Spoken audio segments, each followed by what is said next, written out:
नमस्कार विद्यार्थियों, मैं मक्खन गोयल आप सभी का स्वागत करता हूं आपके अपनी पीसी सांचोरी यूट्यूब चैनल में।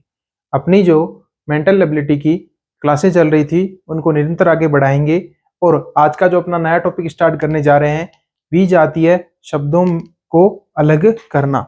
यानी कि देखिए क्या होगा, आपको 4 या 5 शब्दों का समूह दे रखा होगा, उनमें से एक शब्द अन्य शब्दों से अलग होगा, चाहे वो गुण के आधार पर हो, चाहे जाति के आधार पर हो, चाहे वह भेद के आधार पर हो। ऐसे टॉपिक की आज अपन नई शुरुआत करने जा रहे हैं। टॉपिक सरल सा है, सिर्फ और सिर्फ अपना थोड़ा शब्दकोश अच्छा होना चाहिए, यानी अपन को शब्दों का ज्ञान होना चाहिए कि यह शब्द इस कैटेगरी से कैसे अलग होगा। जाति पर, रंग पर, गुण के या धर्म के आधार पर कैसे कैसे शब्दों को अपने अलग अलग भागों में बांट सकते हैं। तो आज का अपना जो नया टॉपिक है वो है एड वन आउट, यानी विजातीय जो शब्द होगा उसको समूह से क्या करना है, आपको अलग करना है। और इसकी अगर परिभाषिक रूप देखा जाए तो देखिए क्या होगा कि किसी वस्तु, शब्द, अक्षर या अंक को उनके सामान्य गुण, धर्म, आकार, प्रकार, रंग, रूप, लक्षण या अन्य कोई गुण के आधार पर किसी समूह से वर्गीकृत करने की क्रिया ही क्या कहलाएगी, अपनी वर्गीकरण कहलाएगी। यानी देखिए क्या लिखा हुआ है अपने, यही है कि किसी शब्द, वस्तु, यानी कोई वस्तु हो सकती है, कोई शब्द हो सकता है, कोई अक्षर हो सकता है या कोई अंकों का भी जोड़ा हो सकता है, उनको उनके सामान्य गुण धर्म के आधार पर या आकार प्रकार के आधार पर या रंग रूप के आधार पर या लक्षण या अन्य कोई भी गुण के आधार पर दिए गए समूह से क्या करना होगा, वर्गीकृत करने की क्रिया या किसी समूह में वर्गीकृत करना, यानी शब्दों को अलग अलग छंटनी करने की क्रिया ही क्या कहलाएगी, आपकी एड वन आउट प्रक्रिया के तहत ये आपका टॉपिक है। ये कोई ज्यादा हार्ड नहीं है, सिर्फ और सिर्फ इसमें आपको थोड़ा सा शब्दों का ज्ञान होना चाहिए। अगर गणितीय रूप में हो तो मैथमेटिक्स के ट्रिकों का ज्ञान होना चाहिए। ये सब अपन जैसे जैसे सवाल करेंगे वैसे वैसे अपने कंफ्यूजन भी दूर होते जाएंगे। तो देखिए सवाल एकदम से सरल है और देखिए पहला सवाल आप देखेंगे तो मोटा मोटी इसको 4 भागों में बांटा गया है अपने। पहला शब्द वर्गीकरण, दूसरा वर्णमाला वर्गीकरण, तीसरा संख्या वर्गीकरण और चौथा हो गया विविध वर्गीकरण। देखिए शब्द वर्गीकरण के अंदर शब्द दे रखे होंगे, वो जाति के आधार पर, रंग के आधार पर, आकार के आधार पर या रूप के आधार पर कैसे अलग होते हैं वैसे। फिर वर्णमाला, वर्णमाला के अंदर हिंदी की वर्णमाला आ सकती है, इंग्लिश की, अंग्रेजी की वर्णमाला भी आ सकती है। उनको वर्णमाला के क्रम में व्यवस्थित किया होगा और उनमें एक जो जोड़ा होगा वह अन्य से क्या होगा, अलग होगा। फिर आ गई संख्या के आधार पर, संख्या में नंबरिंग दे रखी होगी, जोड़ है, बाकी है, गुणा है, वर्ग है, घन है, कोई पाड़े का रूप है, कोई भाज्य संख्या है, कोई अभाज्य संख्या है, सम है, विषम है, ओड है, आउट है, ठीक है, प्राकृत संख्याएं हैं, अप्राकृत संख्याएं हैं। इन जोड़ों के आधार पर संख्याओं को अन्य संख्याओं से अलग करना होगा। फिर देखेंगे विविध के अंदर, तो विविध के अंदर ये तीनों रूपों को मिक्स किया हुआ होगा। कोई शब्द अंक के आधार पर अलग हो सकता है या अंक शब्द के आधार पर अलग हो सकता है या कोई चिन्हों के आधार पर हो सकता है, कोई आकृति के आधार पर भी अलग अंक हो सकता है। तो ऐसे क्वेश्चन आएंगे अपने विविध प्रकार के वर्गीकरण के अंदर। मोटा मोटी अपन इसको 4 भागों में बांटा है अपना, शब्द वर्गीकरण, वर्णमाला वर्गीकरण, संख्या वर्गीकरण और आपका विविध वर्गीकरण। एक एक उदाहरण इन सारों पे देखेंगे, फिर अपन सारों पे मिक्स एग्जाम्पल भी देखेंगे। भाई कौन सा संख्या वर्गीकरण के अंदर आएगा, शब्द वर्गीकरण के अंदर आएगा या विविध वर्गीकरण के अंदर आएगा। अगर चारों उदाहरण को आप अच्छे से समझ लेते हो तो मोटा मोटी अपने को थोड़ा सा समझ में आ जाएगा। और फिर जैसे जैसे जितने ज्यादा क्वेश्चन या जितने ज्यादा एग्जाम्पल अपन सोल्व करेंगे उतनी ही अच्छी अपनी पकड़ हो जाएगी। तो देखिए अपना पहला उदाहरण,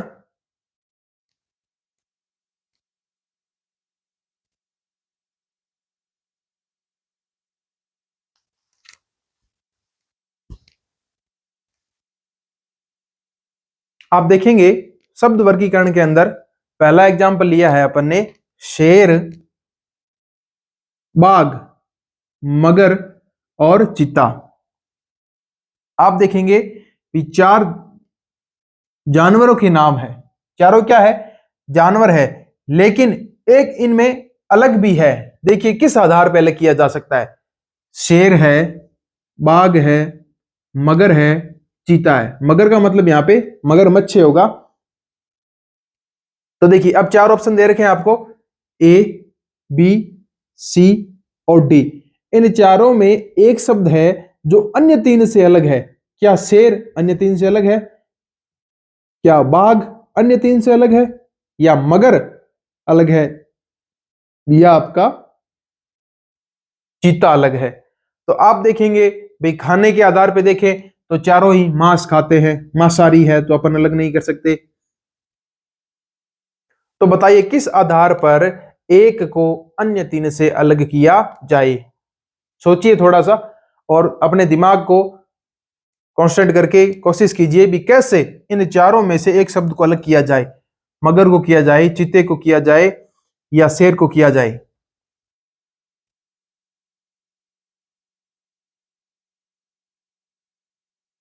आपने दिमाग लगाया होगा थोड़ा, तो आप देखिए यहां पे जो अपना तीसरा शब्द दे रखा है मगर, क्या दे रखा है? मगर, वह अन्य तीन से क्या है? अलग है।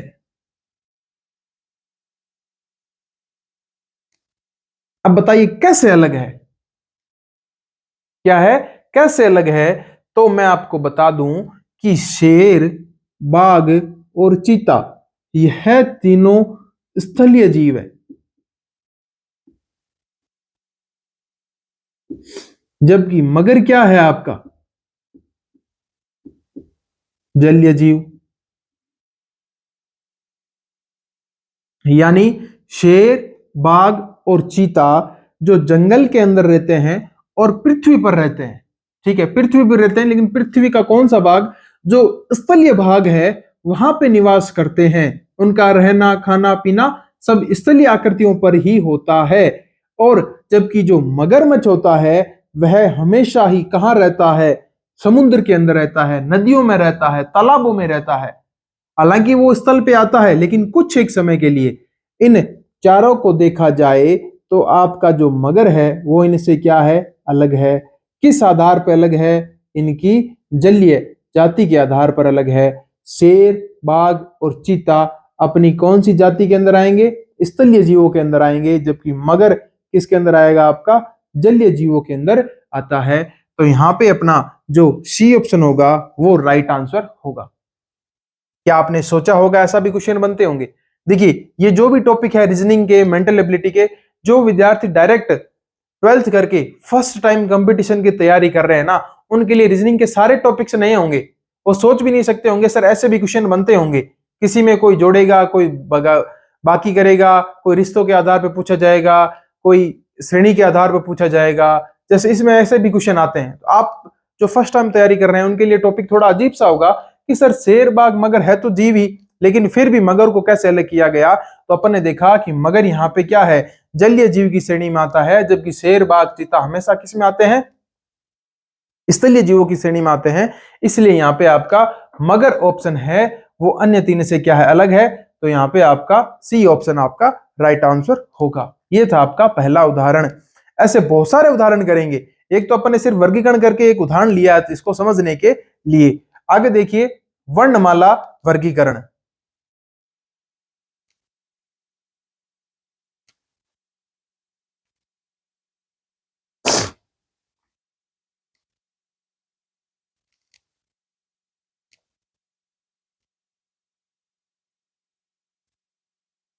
वर्णमाला वर्गीकरण में अब देखें तो अपना जो वर्गीकरण दे रखा है ए B C K L M P R Q W X Y, यानी अपन को जो एबीसीडी है अंग्रेजी की वर्णमाला है, उनमें तीन तीन शब्दों का जोड़ा दे रखा है और पूछा गया है कि इन चार जोड़ों में से एक जोड़ा किसी ना किसी प्रकार से अलग है। किसी ना किसी प्रकार से क्या है? अलग है। तो इसको सॉल्व करने के लिए सबसे पहले आपको वर्णमाला याद होनी जरूरी है, या वर्णमाला आनी चाहिए।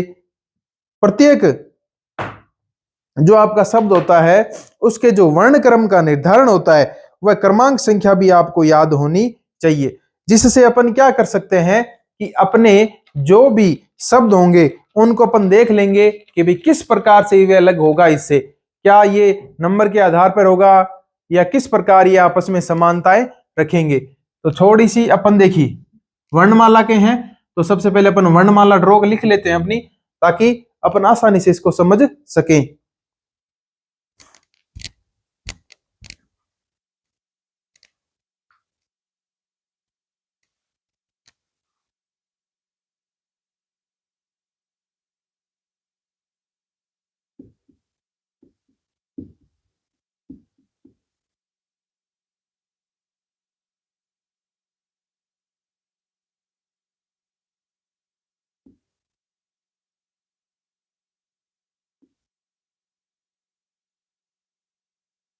ये अपन ने लिख ली वर्णमाला ABCD।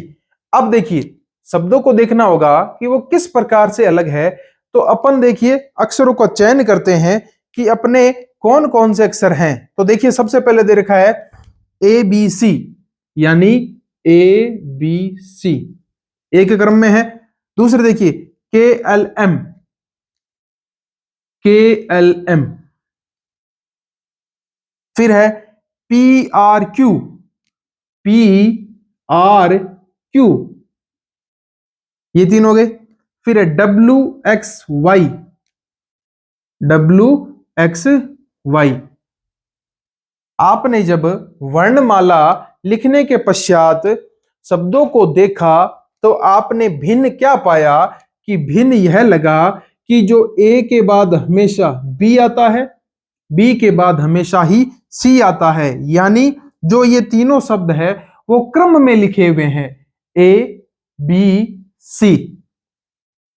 दूसरा जो जोड़ा दे रखा है वो आपका KLM, यानी यह भी निरंतर बढ़ती हुई दिशा के अंदर शब्दों का तीन समूह है। आगे देखिए P R और Q, इस शब्द में अपन को एक भिन्नता देखने के लिए मिली कि यह जो शब्द है अन्य दो को देखें तो अलग है। तो इस पे अपन राइट करने से पहले जो चौथा ऑप्शन है उसको भी देख लेते हैं, क्या उसकी फॉर्म क्या है। तो अपन देखेंगे W X और Y, W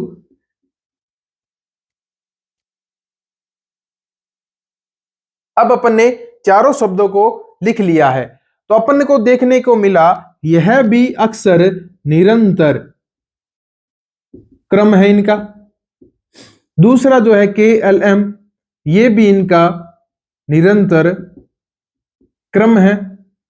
तीसरा जो है इसमें निरंतर क्रम फॉलो नहीं हो रहा है, क्योंकि P के बाद R नहीं आता, P के बाद क्या आता है Q आता है, P के बाद क्या आता है Q आता है, और Q के बाद R आता है। अगर यह शब्द इस फॉर्म में हो PRQ के बजाय PQR, तो यह किस क्रम में हो जाएंगे, निरंतर क्रम में हो जाएंगे। तो यहां पे और जो नेक्स्ट है उसमें देखो WXY, WXY, यह तीनों भी क्या है, निरंतर क्रम में है।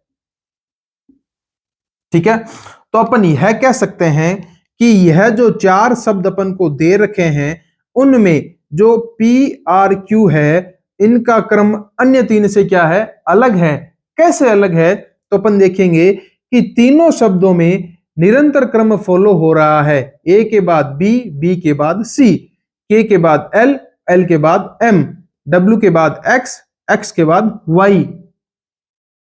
और जबकि PRQ में P के बाद Q आना चाहिए था, Q के बाद R आना चाहिए था, यानी इसका फॉर्म यह होता तो चारों अक्षर क्या थे, समान थे। तो इस वर्णमाला वर्गीकरण के अंदर जो अपन को उदाहरण मिला है उसमें PRQ क्या है, अन्य चार से अलग है। तो अपना कौन सा आंसर राइट हो जाएगा, C ऑप्शन इसका राइट आंसर होगा, क्योंकि जो PRQ है इसमें जो अक्षरों का क्रम है वो क्या है, उल्टा दे रखा है। यानी आप देखेंगे होना तो क्या चाहिए था PQR, जबकि दे रखा है PRQ। तो यहां पे अपना C ऑप्शन राइट आंसर होगा, अन्य तीनों का क्रम क्या है, सही है। यह था वर्णमाला वर्गीकरण। आगे देखेंगे संख्या वर्गीकरण। देख लीजिए आराम से, आप इसको उतार लीजिए सवाल को, एग्जाम्पल को, इसके पास ABCD भी उतार लीजिए। ठीक है, और इन तीनों चारों ऑप्शन को ऐसे लिख लीजिए और इसके आगे लिख ली भी लेना कि ये किस प्रकार से अलग हुए हैं। तो ये निरंतर क्रम है, जबकि इसका अनिरंतर क्रम है, यानी भिन्न हो गया ये इससे। और 3 में निरंतर क्रम फॉलो हुआ, इसमें वो क्रम फॉलो नहीं हो रहा, इसलिए आपका सी ऑप्शन इसके अंदर गलत होगा या अलग होगा। आगे देखेंगे संख्या वर्गीकरण।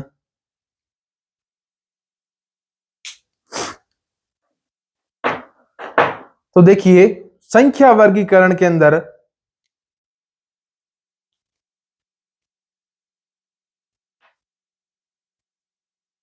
संख्या वर्गीकरण के अंदर अपन देखें तो अपने पास जो शब्द संख्या के रूप दे रखे हैं वो है 25, 49, 60 और 81।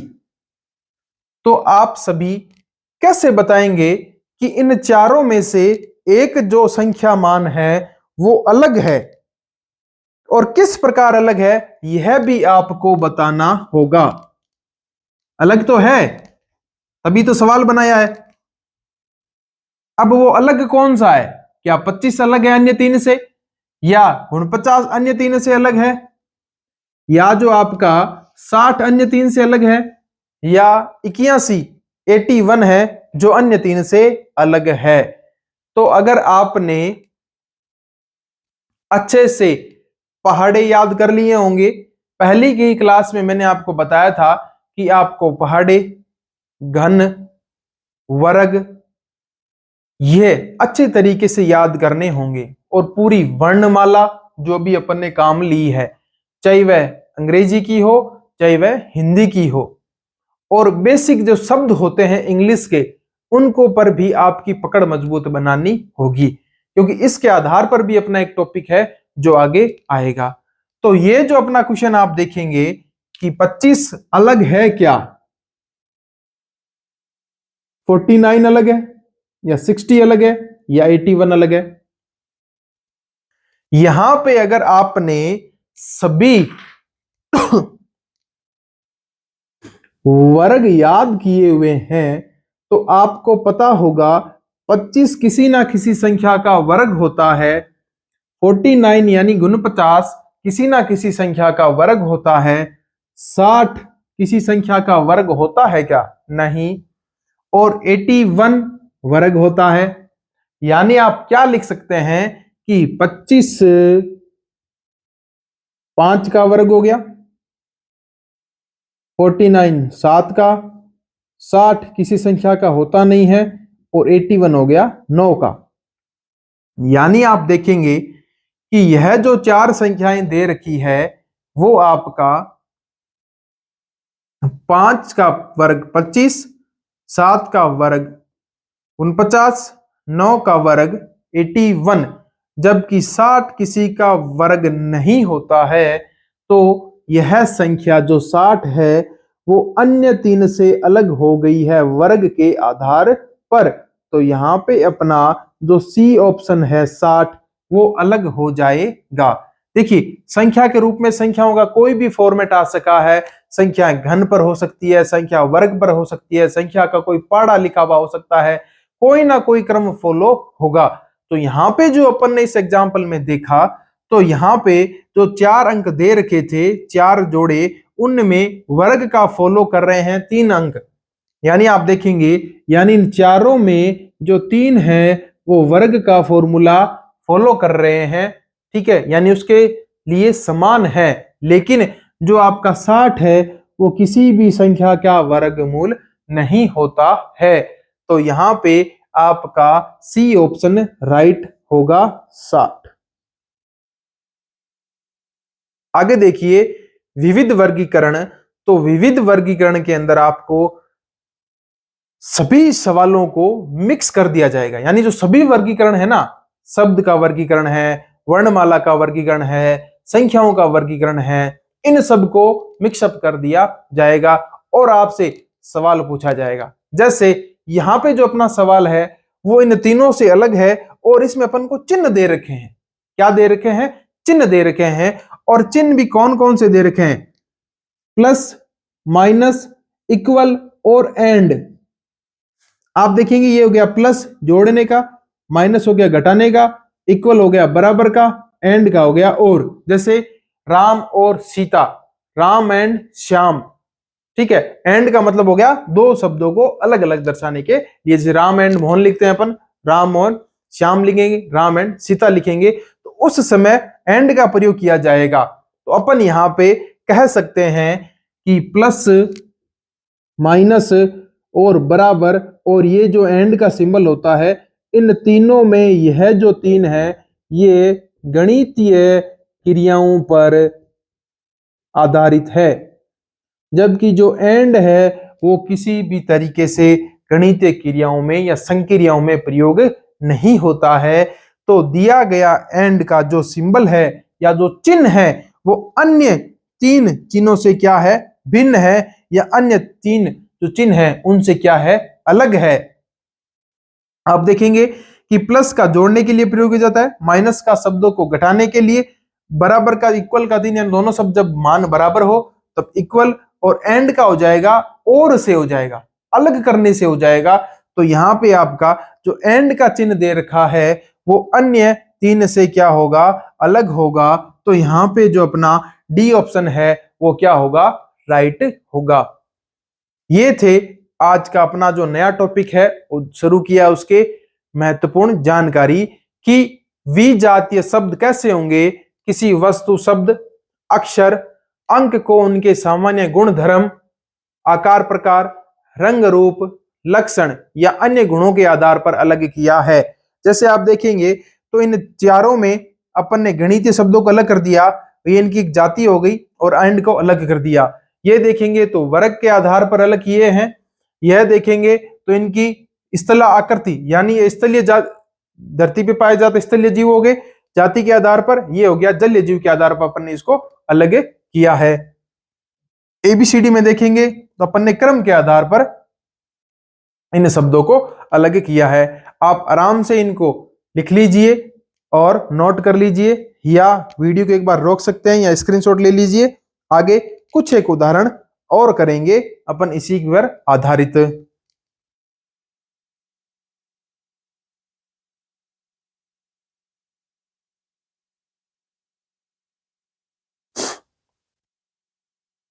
क्वेश्चनों को लिखने के साथ साथ नोट्स बनाते जाएं और अपने दोस्तों के साथ भी वीडियो को ज्यादा से ज्यादा शेयर करें, ताकि आपके जो दोस्त नए नए हैं, जो 12th करके डायरेक्ट कंपटीशन की तैयारी कर रहे हैं, उनके भी जो कंफ्यूजन है वो दूर हो सके और वो भी अच्छी से समझ सकें, और अपने दोस्तों की हेल्प करें।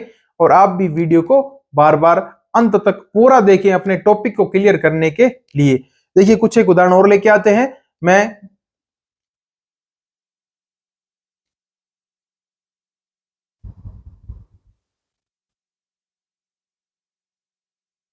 कुछ एक उदाहरण और करेंगे अपन। तो देखिए पहला उदाहरण अपना है 122, 145, 170 और 225 में से एक जो शब्द का अंकों का जोड़ा है वो किस प्रकार से अलग है। जैसे ए ऑप्शन में दे रखा हो 122, बी ऑप्शन में दे रखा हो 145, सी ऑप्शन में दे रखा हो 170 और डी ऑप्शन में दे रखा हो 255। यहाँ पे आपको 225 लिखना है, थोड़ा सा ध्यान से देखिए। आप देखेंगे कि 122, 145 और 170 और 225 को किस प्रकार से अलग किया जाए। तो आप थोड़ा सा अंकों की जो जोड़ बाकी गुणा भाग होता है उसको लगाइए अपना दिमाग और बताइए ये किस प्रकार से अलग होगा, किस प्रकार से अलग होगा।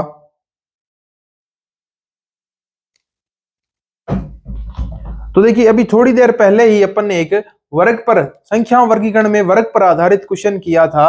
तो इसमें भी क्या वो फॉर्मूला लग रहा है क्या? क्या 122 किसी का वर्ग होता है, या 145 किसी का वर्ग होता है, या 170 किसी का वर्ग होता है, या 225 किसी का वर्ग होता है?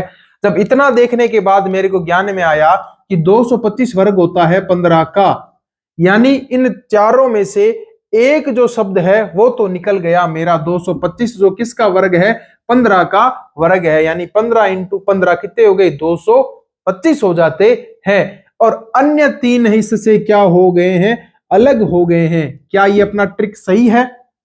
तो मैं आपको बता दूं, तो अगर आपने अच्छे से वर्गों को याद किया है तो इनको देखिए, ये भी कुछ वर्ग के निकट है। आप देखेंगे कि जो 122 होता है उसको मैं 121 प्लस 1 लिख सकता हूं, और जो 145 होता है मैं उसको 144 प्लस 1 लिख सकता हूं। लेकिन जो 170 होता है उसको भी मैं 169 प्लस 1 लिख सकता हूं। और जब मैंने इन तीनों अंकों में से एक एक अंक को माइनस कर दिया और बाद में देखा तो 121 किसका वर्ग होता है, 11 का, 144 12 का, 169 13 का। यानी कि यह जो 3 शब्द है या 3 अंक है वह वर्ग तो है, लेकिन वर्ग से एक अंक ज्यादा है। और यह जो सिर्फ 225 है वो सिर्फ और सिर्फ 15 का वर्ग है। और इसीलिए यह जो चारों अंक शब्दों के जो जोड़े हैं उनमें 225 क्या होगा, आपका अलग होगा। क्यों होगा? क्योंकि यह एक पूर्ण वर्ग संख्या है और इन संख्याओं में एक एक ऐड किया गया है। आया होगा समझ में आपके? देखिए, अगर इसको सरल शब्दों में मैं आपको कहूं,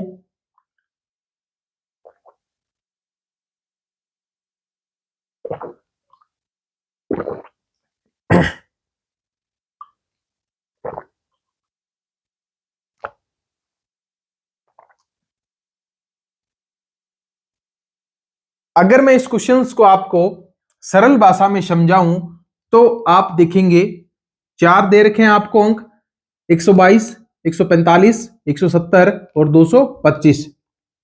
तो अन्य जो 3 है वो वर्ग नहीं है, सिर्फ और सिर्फ 225 है, वो आपका 15 का वर्ग है और ये आपका राइट हो गया। अब देखिए अन्य 3 किस प्रकार से अलग हैं। तो वर्ग अपन ने याद किए हैं 40 तक, तो आप देखेंगे 11 का वर्ग प्लस 1 यानी 121 प्लस 1, 12 का वर्ग प्लस यानी कितना, 144 प्लस 1, 13 का 169 प्लस 1। और यहां पे अगर 225 प्लस 1 26 होता तो ये सारे के सारे क्या हो जाते, बराबर हो जाते। इनकी जो कैटेगरी है, इनका जो प्रकार है वो क्या हो जाता, बराबर हो जाता। लेकिन इसमें एक जोड़ा नहीं गया, इसलिए क्या ये अलग है, डी ऑप्शन। आगे देखिए नेक्स्ट उदाहरण, चित्रकारी, चित्र, पेंट और स्केच। ए ऑप्शन में दे रखा हो चित्र आपको, बी ऑप्शन में दे रखा हो चित्रकारी, सी ऑप्शन में दे रखा हो पेंट और डी ऑप्शन में दे रखा हो स्केच।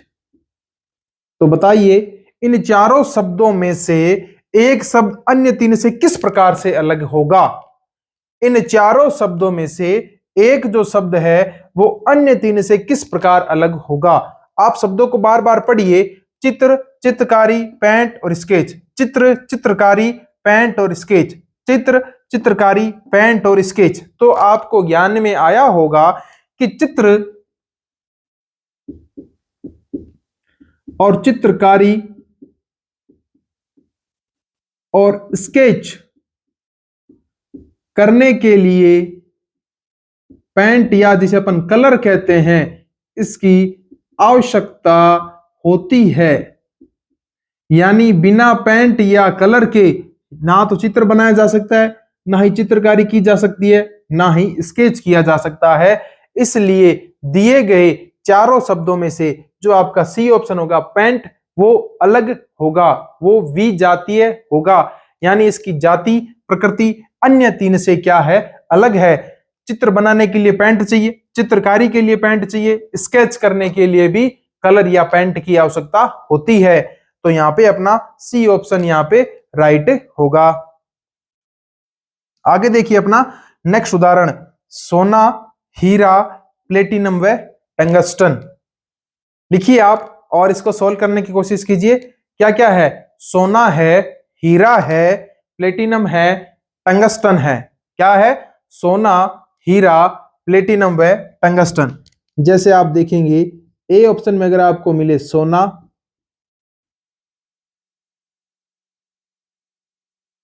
बी ऑप्शन में मिले हीरा, प्लेटिनियम, और डी हो गया आपका टंगस्टन। बताइए इन चारों शब्दों में से एक जो शब्द है वह अन्य तीन से किस प्रकार अलग है? एक जो शब्द है वह अन्य तीन से किस प्रकार अलग है? तो मैं आपको बताऊं, सोना,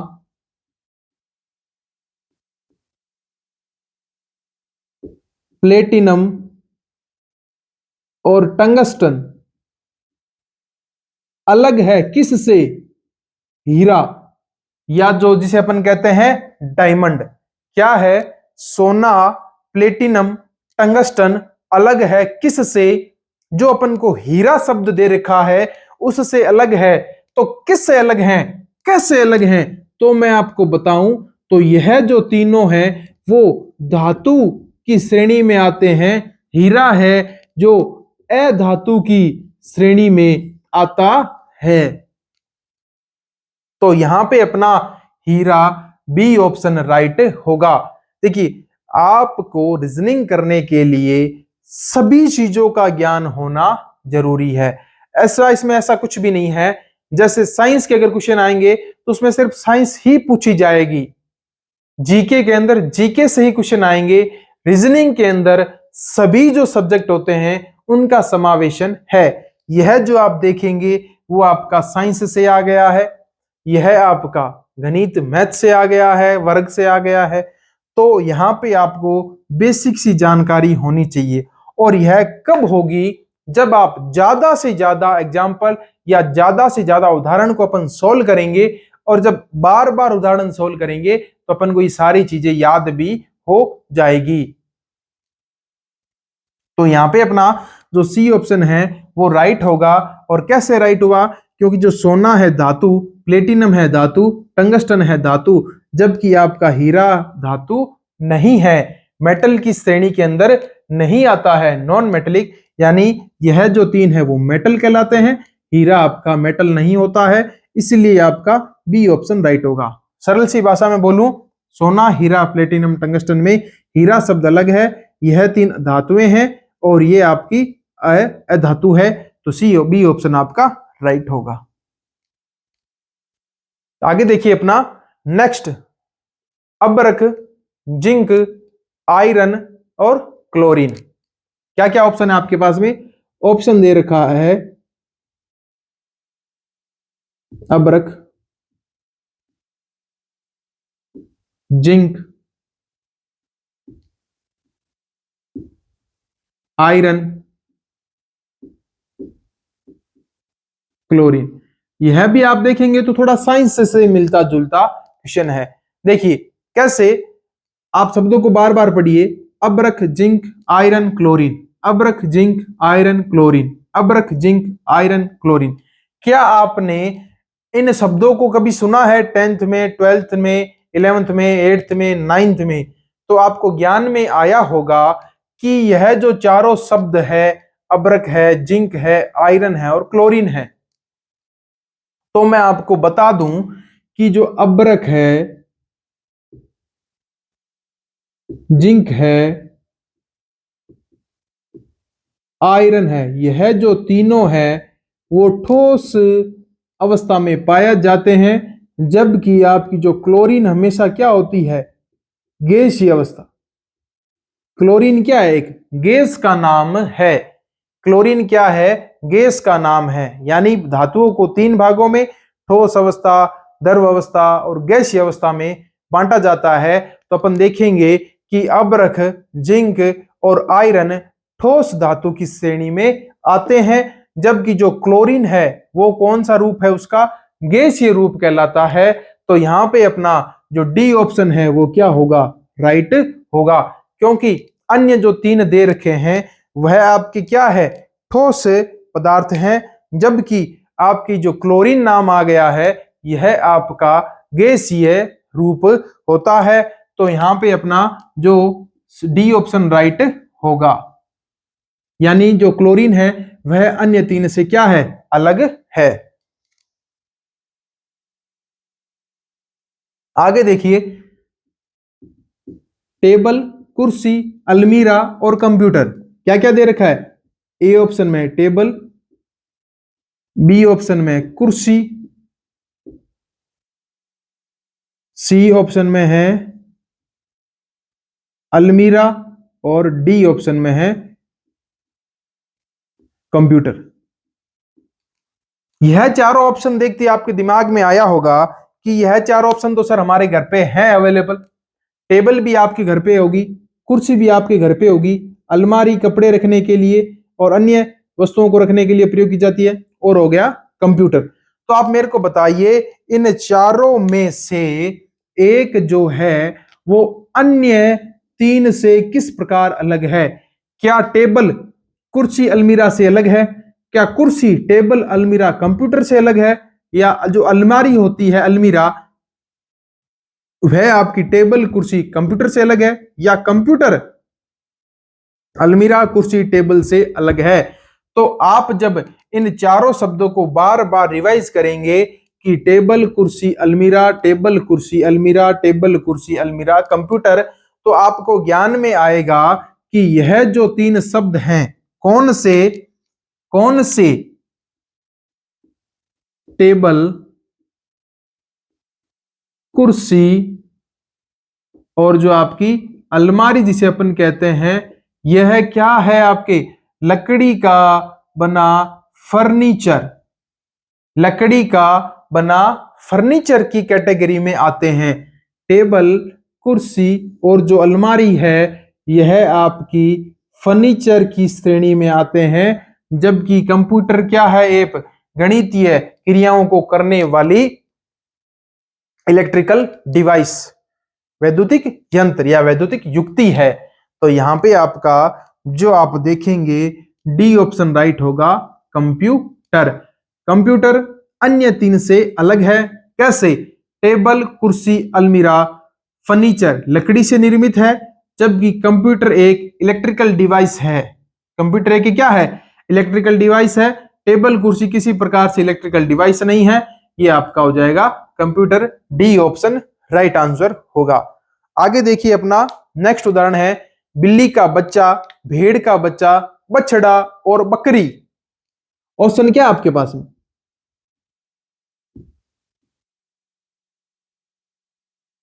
बिल्ली का बच्चा, भेड़ का बच्चा,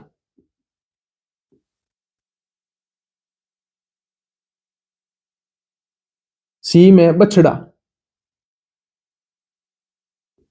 और डी में आपके पास में बकरी। क्या है, बकरी। तो आप सभी देखेंगे कि चार जो अपने ऑप्शन है वो क्या क्या है, बिल्ली का बच्चा, भेड़ का बच्चा, बछड़ा और बकरी। तो अपन को जब शब्दों को पढ़ा तो बच्चा बच्चा बछड़ा और बकरी, बच्चा बच्चा बछड़ा और बकरी, तो अपन को ज्ञान में आया, क्या ज्ञान में आया कि बच्चा बच्चा और बछड़ा यह तीनों क्या है, बच्चे के रूप हैं। बिल्ली का बच्चा हो गया, भेड़ का बच्चा हो गया, बछड़ा, यानी जो गाय होती है अपनी, गाय के बच्चे को बछड़ा कहते हैं, गाय के बच्चे को बछड़ा कहते हैं। जबकि बकरी एक वयस्क हो जाएगी, जवान हो जाएगी, यह बच्चों की श्रेणी में नहीं आएगी, जानवरों की कैटेगरी में देखा जाएगा। तो बकरी का बच्चा क्या कहलाता है, मेमना, जिसे बकरी के बच्चे को कहते हैं मेमना। तो यहां पे अगर मेमना होता तो चारों शब्द को की कैटेगरी क्या होती, बराबर होती। क्या होती, चारों शब्दों की कैटेगरी हमेशा ही बराबर होती, लेकिन यहां पे बकरी लिख दिया गया है। तो डी ऑप्शन अन्य तीन से अलग होगा, क्योंकि बकरी का बच्चा, भेड़ का बच्चा और बछड़ा बच्चों की कैटेगरी में आ जाएंगे। बकरी के बच्चे को मेमना कहते हैं। तो यहां पे अगर मेमना शब्द होता तो राइट होता। तो बकरी जो शब्द है वह अन्य तीन से अलग है, बकरी जो शब्द है वह अन्य तीन से क्या है, आपके अलग है। ये थे आज के कुछ एक महत्वपूर्ण उदाहरण। देखिए, आप सभी से एक रिक्वेस्ट है, वीडियो आपको कैसा लगे एक छोटा सा कमेंट करके जरूर बताएं। वीडियो को ज्यादा से ज्यादा अपने दोस्तों के साथ शेयर करें, वीडियो को लाइक करें, शेयर करें। अगर आप चैनल पे नए हैं तो चैनल को सब्सक्राइब करें। धन्यवाद।